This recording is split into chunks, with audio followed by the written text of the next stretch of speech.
अष्टमी बहुत सुंदर दिवस है। बहुत बहुत बधाइयां महाराज। वो दुर्गा कोई साधारण नहीं है, वो दुर्गा कोई सहज नहीं है महाराज।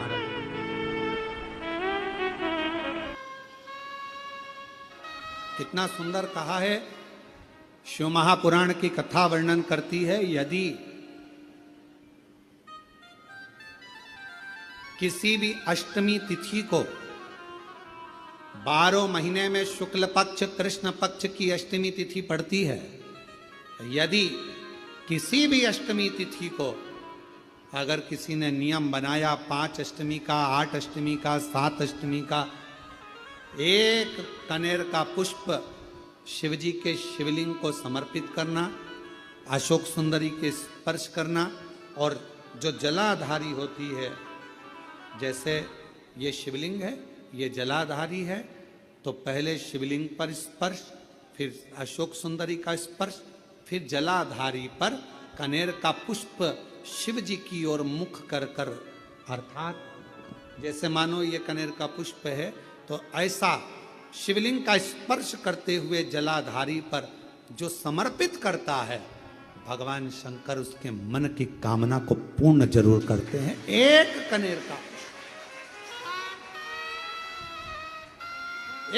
का पुष्प, मां श्रृंगार कर रही है, कनेर के पुष्प से माता सती श्रृंगार कर रही है। पहले जटा का श्रृंगार किया, बड़ा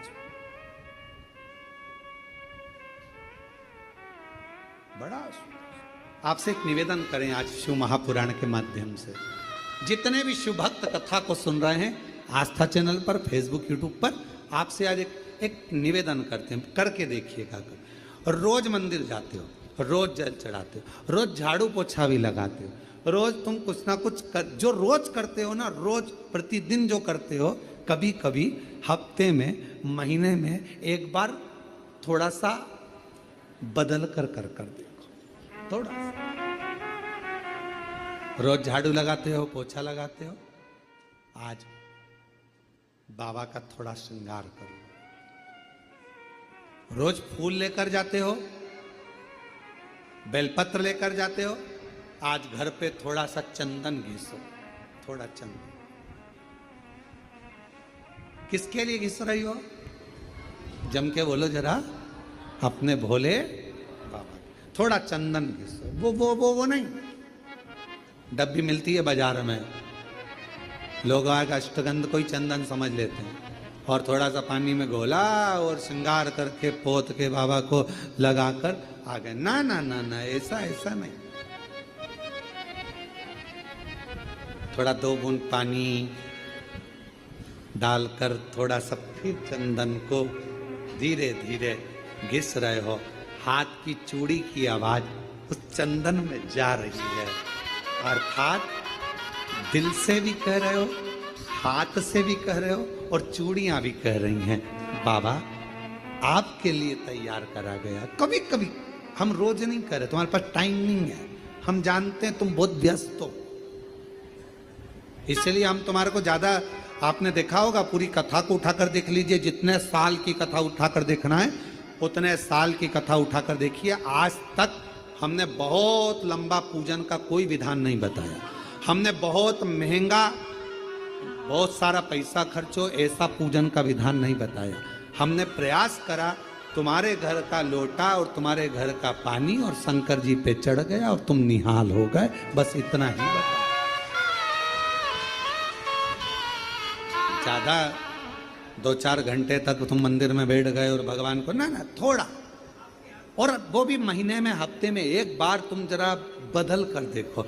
कभी कभी एक काम करना कि घर से एक पुष्प में थोड़ा इत्र लगा कर ले जाना, और इत्र ले जाकर बाबा के उस पंखुड़ियों को बाबा के ऊपर बिखेरना, श्रृंगार करना, इत्र, कभी कुछ बदल कर। कभी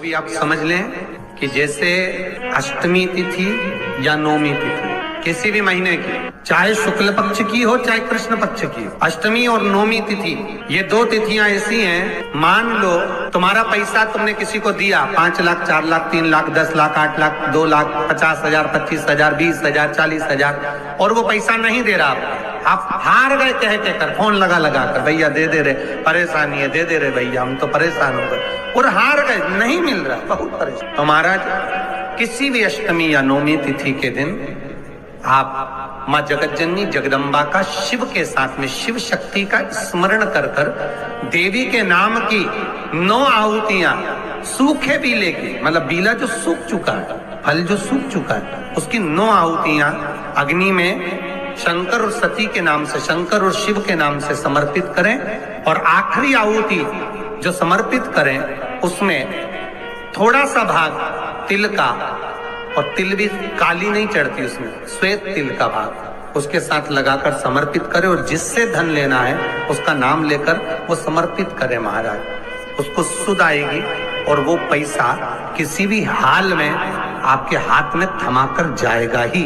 उसकी आहुतियां, हे जगत जननी, हे जगदम्बा, तेरा नेत्र बिंदु से जो प्रकट हुआ वृक्ष है बेलपत्र का, उस वृक्ष की एक एक जड़ हो, टहनी हो, डाली हो, फल हो, शूल हो, वो सब मुझे अंगीकार है, मुझे स्वीकार। महाराज जिसकी किडनी लीवर काम ना कर रहा हो, डॉक्टर डायलिसिस का बोल दिए हो या डायलिसिस चल रहा हो, जिसका किडनी लीवर काम ना करे, यदि कमल गट्टे की माला, कमल गट्टा जो आता है ना काला कलर का, उसकी एक माला आती है, 108 कमल गट्टे की माला ले, शंकर को वो समर्पित कर, उसी कमल गट्टे की माला से श्रंभेश्वर महादेव का नाम लेकर जाप करें, और एक एक बेलपत्र शंकर को समर्पित करते। थोड़ी देर बाद जब सारी बेलपत्र समर्पित हो जाएं, शंकर पे चढ़ा हुआ जल श्रंभेश्वर महादेव का नाम लेकर आचमन कर ले, क्योंकि जिनकी किडनी लीवर गड़बड़ हो जाता है, डायलिसिस वाले को पानी भी नाप तोल कर पीना पड़ता है, थोड़ा सा पानी शंभेश्वर महादेव के नाम से आचमन करें, आपका डायलिसिस बंद हो जाएगा, किडनी लीवर वापस काम करना चालू कर देगा। शंभेश्वर महादेव के नाम में इतनी प्रखरता होती है, इतनी प्रबलता होती है कि यदि कोई बच्चा, कोई घर का व्यक्ति, कोई सास, कोई बहू, कोई पुरुष, कोई नारी अगर घर में चिड़चिड़ प्रवृत्ति कर रही हो, तो श्रंभेश्वर महादेव का नाम लेकर मात्र थोड़ा सा पानी, गिलास पानी का उसके सामने दे दो, और अगर वो पानी पी ले तो 5 मिनट में वो एकदम शांत हो जाती है। श्रंभेश्वर महादेव का इतना प्रमाण है। भगवान शंकर का एक अवतार श्रंभेश्वर के रूप में, क्रोध को समाप्त करना, क्रोध को शांत करना। श्रंभेश्वर महादेव, अगर कोई लड़का, कोई लड़की अन्य जगह पर मित्रों के साथ में गलत जगह पर लगे हुए हैं और उनकी संगत नहीं छूट रही है, 5 लोग 5 काली मिर्च। आपको मालूम है आपका पुत्र, आपकी पुत्री कोई गलत संगत में है, कोई व्यसन में डूबे हुए हैं, कोई मद्रापान में, मांसाहार में डूबे हुए, दोस्तों की संगत गलत है, 5 लोग 5 काली मिर्ची श्रंभेश्वर महादेव के नाम से हनुमान जी के मंदिर में लाल कपड़े में बांध कर रख दीजिए, उसको वापस उठा लाइए, 250 ग्राम पानी में उसको उकाल लीजिए, और श्रंभेश्वर महादेव का नाम लेकर जब पानी ठंडा हो जाए, उस पानी को धीरे धीरे सब्जी में मिलाकर खिला दीजिए, उसकी गलत संगत छूट जाएगी, पीने वाले व्यक्ति का पीना छूट जाएगा, कोई गलत व्यसन में डूबा है उसका व्यसन छूट जाता है। श्रंभेश्वर महादेव का इतना प्रमाण है। बहुत मन में अशांति हो, लग रहा है बहुत हार चुका हूं, अब तकलीफ की जिंदगी खत्म नहीं हो रही, तो कभी शिव मंदिर में जाकर 2 चंद्र दीप अवश्य लगाओ, मतलब दोनों दीपक पास पास में रखकर दोनों घी के दीप अवश्य प्रज्वलित करो, अवश्य। बहुत जब कभी कभी बोला है, क्योंकि आप लोग ऐसा नहीं कि रोज ही लगा दो, कभी कभी जब बहुत विघ्न हो, बहुत टेंशन, बहुत परेशानी या बहुत ज्यादा तकलीफ में घिरे हो, बहुत ज्यादा, तब हर कभी पशु, जैसे पाशुपत्य अस्त्र देवताओं के पास में था, नारायण अस्त्र देवताओं के पास में था, तो हर कभी थोड़ी ना चलाया जाता, कभी कभी जब बहुत जरूरी हो तब चला।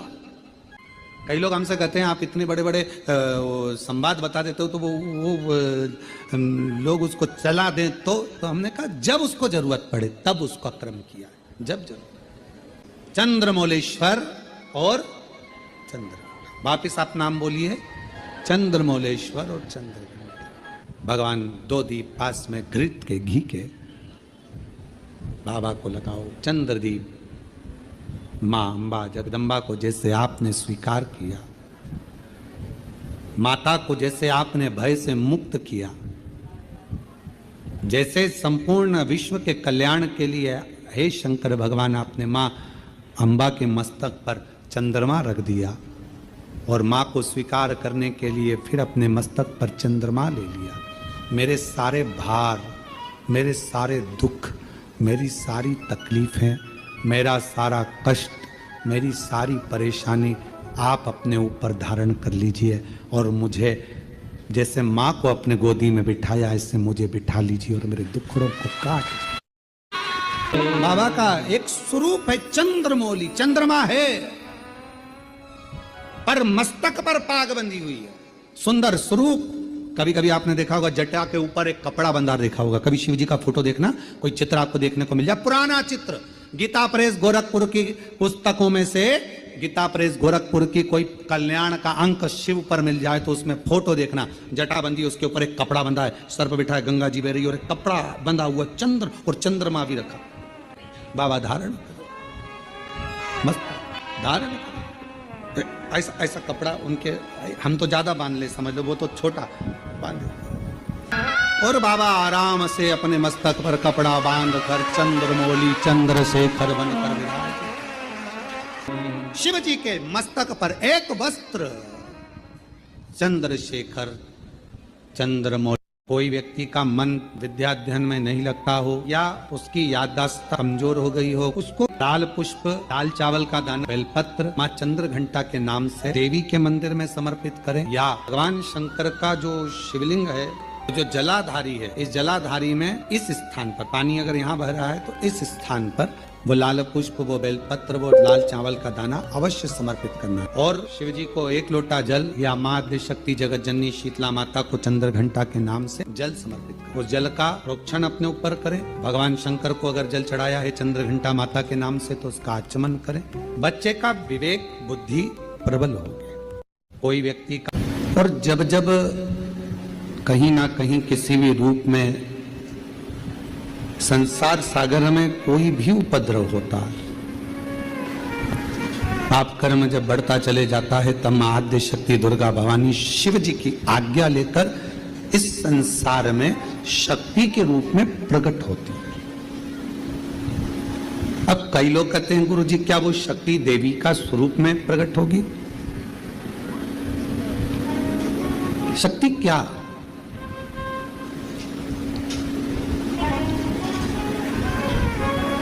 जिस काम को सबने मना कर दिया कि ये तेरे बस का नहीं,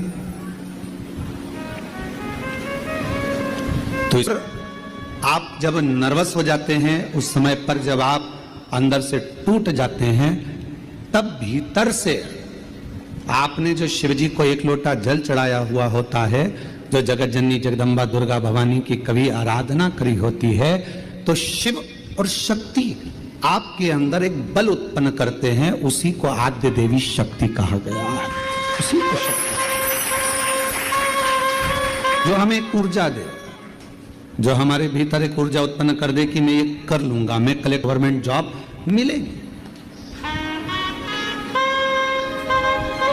मैं ये दुकान लगा रहा हूं, मेरी ये दुकान चलेगी। आपके भीतर जब एक ऊर्जा अपने आप प्रकट होने लगे, आपके भीतर जब एक ऊर्जा अपने आप प्रकट हो और आपके भीतर एक बल, आपके भीतर एक ऊर्जा आने लगे, तो समझ लेना कि तुम्हारे भीतर शिव शक्ति माँ दुर्गा भवानी का प्रकट हो गया है और शक्ति अपने आप की। अष्टमी के दिन भगवान शंकर को बेलपत्र समर्पित जरूर करना चाहिए, वो भी शाम के समय पर। प्रयास करा करो, अगर घर में संपदा लक्ष्मी नहीं आ रही हो, व्यापार व्यवसाय नहीं चल रहा हो, नौकरी सर्विस नहीं मिल रही हो, बहुत तकलीफ हो, 7 बेलपत्री केसर को घिसकर चंदन बनाकर बेलपत्री पर बीच वाली पत्ती पर ओम लिखना है। दोनों पत्तियों पर भी एक आद्यशक्ति जगदम्बा के नाम की केसर की बिंदी लगाना है, दूसरे में श्री गणेश रिद्धि सिद्धि के नाम की बिंदी लगाना है। शिव जी पर समर्पित करते जाना। शंकर को चढ़ाते जाओ। वो दुर्गा कोई साधारण नहीं है, वो दुर्गा कोई सहज नहीं है। सुबह करी गई प्रार्थना और शाम को करी गई आराधना व्यक्ति की कभी खाली नहीं जाती है, वो झोली भर कर ही रहती है। सुबह के समय पर उठकर भगवान के सामने खड़े होकर 2 क्षण, 2 मिनट, 1 मिनट, जितना समय मिले। हम ये नहीं कहेंगे कि 24 घंटे भगवान के मंदिर में बैठो, हम आपसे ये भी नहीं कहेंगे कि आप बाबा बन जाओ, हम आपसे ये भी नहीं कहेंगे कि सन्यासी बन जाओ, हम आपसे ये भी नहीं कहेंगे कि संत बन जाओ। आप ना संत बनो, ना सन्यासी बनो, ना बाबा बनो, ना योगी बनो, ना तपस्वी बनो, ना साधक बनो। आप तो 2 क्षण के लिए जैसे घर में रहते हो वैसे ही रहो, परिवार में रहो, कुटुंब में रहो, बच्चों के साथ, पत्नी के साथ, माता पिता के साथ, बहन भाई के साथ, सबके साथ रहो। पर उसमें से 2 क्षण अपने घर में जो भी भगवान का मंदिर हो, अपने घर में जो भी शंकर का शिवलिंग हो, उसके सामने 2 क्षण खड़े होकर प्रार्थना जरूर करा करो। हे बाबा कृपा करना, तेरी दया से इस संसार सागर में हूँ बाबा, ना जाने मेरी कौन सी श्वास आखिरी हो, पर निवेदन है बाबा हर श्वास में तेरा नाम जपता रहूं, ऐसी कृपा बनाए रखना। बाबा से प्रार्थना करते। प्रातः के समय पर सुबह की करी हुई प्रार्थना और शाम की करी हुई आराधना कभी खाली नहीं जाती। शाम के समय पर अपने घर में भगवान को एक घी का दीप अवश्य लगाना चाहिए, अवश्य। एक बेटी का प्रश्न है, कोई बेटी ने प्रश्न करा, मेरा नाम प्रेरणा है, हम रायपुर भाटा गांव से आए हैं। प्रेरणा जी कहीं बैठी हैं? आप ही हैं? धन्यवाद आपके प्रश्न का, बहुत सुंदर आपने प्रश्न किया। आइए एक बेलपत्र लेकर जाइएगा। और नीचे आपने लिखा आपकी बहन प्रेरणा, मैं बहुत बहुत साधुवाद करता हूं जी आपके प्रश्न के लिए। आपने प्रश्न किया, घर के मंदिर में देवी और देवता दोनों रहते हैं। हमारे घर के मंदिर में, प्रत्येक घर के मंदिर में देवी भी रहती है, देवता भी रहते हैं। हमें घर में नित्य प्रति कौन सी बाती का दिया लगाना चाहिए, लंबी या गोल? कृपया निवेदन है इस प्रश्न का उत्तर जरूर। सबके घर में देवी भी होती है, देवता भी होता है। अब बत्ती कौन सी लगाना है, कौन सी बाती? एक होती है लंबी बाती। बोलो बोलो, सही है कि गलत है? प्रश्न अच्छा है ना? अरे जम के तो बोलो, सबके काम का है तो फिर वो जी के लिए जोरदार ताली बजाओ। सबके काम की चीज है ना, एक अच्छा प्रश्न मिला है। और केवल आपके लिए नहीं, केवल कच्चे गांव के लिए नहीं, कांकेर क्षेत्रवासियों के लिए नहीं, जितने इस आस्था चैनल के माध्यम से, फेसबुक के माध्यम से, इंस्टाग्राम के माध्यम से और संपूर्ण सोशल मीडिया के माध्यम से और संपूर्ण मीडिया के माध्यम से, चाहे वो यहाँ के पत्रकार बंधु हो, सोशल मीडिया हो या ऑल मीडिया हो, सभी मीडियाओं के माध्यम से जो लोग कथा को श्रवण कर रहे हैं, लाखों की संख्या में, करोड़ों की संख्या में, वो इस प्रश्न का उत्तर जरूर सुन। इसमें उन्होंने प्रश्न करा है कि गुरुदेव घर के मंदिर में देवी और देवता दोनों रहते हैं, तो हमें घर में नित्य प्रति कौन सी बाती, लंबी या गोल का प्रयोग करना चाहिए? तो निवेदन है, जब नवरात्रे का समय आए और 9 दिन तक देवी माँ आपके घर में विराजमान हो, या दीपावली का पर्व हो जब महालक्ष्मी की पूजन कर रहे हो, तब लंबी बाती का प्रयोग करें। बाकी के समय में घर में हमेशा गोल बाती का प्रयोग चालू रखें। गोल बाती का प्रयोग, जो क्या, कौन सी आपके यहाँ गोल बोलते हैं, फूल बोलते हैं? गोल फूल बत्ती का प्रयोग, फूल बत्ती। और कभी कभी यदि आप महालक्ष्मी का पूजन कर रहे हैं, माता लक्ष्मी का पूजन कर रहे हैं, माँ जगत जननी की आराधना कर रहे हैं, साधना कर रहे हैं, माँ आदि शक्ति को प्रसन्न करना चाहते हैं, माँ आदि भवानी को प्रसन्न करना चाहते हैं, और जिस दिन तुम्हारा मन कर जाए कि आज मेरी माता की कृपा मुझ पर होना है, माँ करुणा करे, माँ जगत जननी जगत धात्री माँ अम्बा कृपा करे। तो निवेदन है उस दिन 2 दीप लगाया करो, एक गोल बाती का, एक लंबी बाती का। ये 2 दीप जब हम शिव और शक्ति के लिए लगाते हैं तो हमारे मन की कामना पूर्ण जरूर होती है। प्रयास करा करो कभी कभी कभी।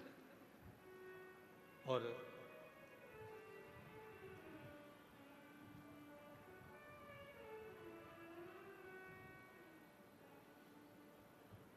एक प्रश्न और इन्होंने लिखा है, गुरुदेव हम जानना चाहते हैं कि हम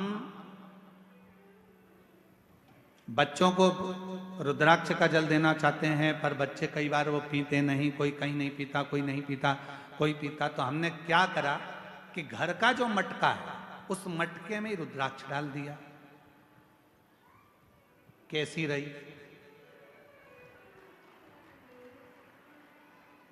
अब इसका उत्तर तो तुम दे दो, कैसी रही? अरे अच्छे तो बोलो, बोलो जम के, कैसी रही? अच्छी रही। तो मेरी जीजी, प्रेरणा जीजी और जीजा जी, आप दोनों को प्रणाम, नमन। जीजी को भाई की ओर से, जीजा को साले की ओर से प्रणाम। अब प्रश्न ये है कि गुरुदेव हमारे वो मटके में हमने रुद्राक्ष डाल दिया। अब कभी कभी मटके का जल हम शिव जी को तो चढ़ाते हैं, पर कभी कभी हम मटके का जल तुलसी जी को भी चढ़ाते हैं। तो चढ़ा सकते हैं कि नहीं चढ़ा सकते? तो हम निवेदन करेंगे, मना किसने करा? उसको लेके आओ। क्योंकि लोगों ने भेद करा कि लोग भेद करते हैं कि हम तुलसी की माला पहनते हैं तो क्या रुद्राक्ष की माला नहीं पहन सकते? क्या हम रुद्राक्ष की माला पहनते हैं तो क्या हम तुलसी की माला नहीं पहन सकते? कहाँ लिखा है? शिव महापुराण की कथा कहती है रुद्राक्ष की माला पहनने वाला तुलसी की माला को साथ में अगर धारण करता है तो उस पर श्री हरि और हर दोनों ही कृपा करते हैं। ये शिव तत्व। आइए सदा। अच्छे प्रश्न के लिए जोरदार ताली आपके लिए। साधु।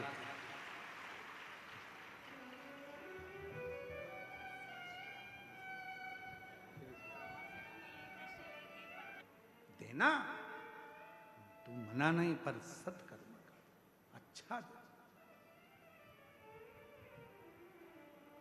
प्रार्थना, कई लोग कहते हैं क्या सुबह की प्रार्थना और शाम की आराधना क्या जीवन बदल देती है? बदलती है, जरूर बदलती है।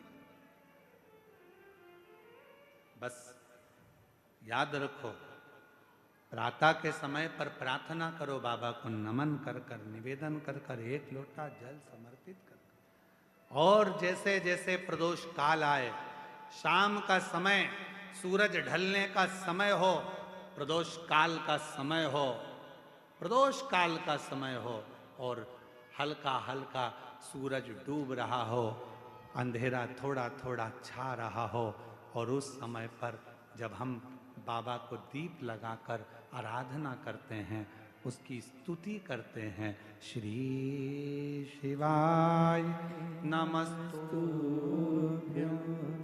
श्री शिवाय नमस्तुभ्यं, श्री शिवाय नमस्तुभ्यं, श्री शिवाय नमस्तुभ्यं। जब हम आराधना करते हैं, साधना करते हैं, तो वो समय का प्रदोष काल का दीप, प्रदोष काल की आराधना, प्रदोष काल की साधना, और प्रदोष काल में परमात्मा का लिया गया नाम हमारे करोड़ों करोड़ों करोड़ों करोड़ों पुण्य को प्रबल कर देता है, और हमारे पाप को छिन्न कर देता है।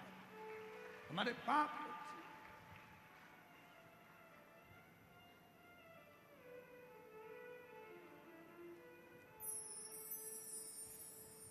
मार्गशीर्ष मास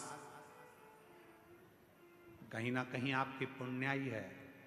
5 बजे धीरे धीरे धीरे धीरे धीरे धीरे 5 बजे के बाद थोड़ा थोड़ा अंधेरा होना प्रारंभ होता है, और दोनों का मिलन होता है।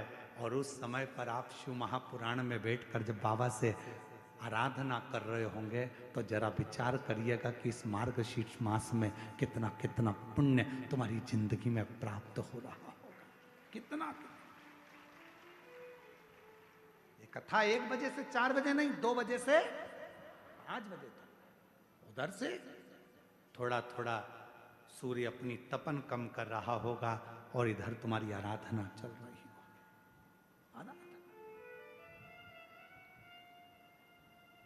और जब आप कथा पूरी श्रवण कर कर, आरती कर कर, भूमि को नमन कर कर, वहां की मिट्टी को अपने मस्तक पर लगाकर, हृदय को लगाकर जब बाबा से प्रार्थना कर कर जाओगे, नित्य है कि प्रदोष समय की ये आनंदमय पल आपकी जिंदगी को बदल कर रख देंगे और आपको संपदा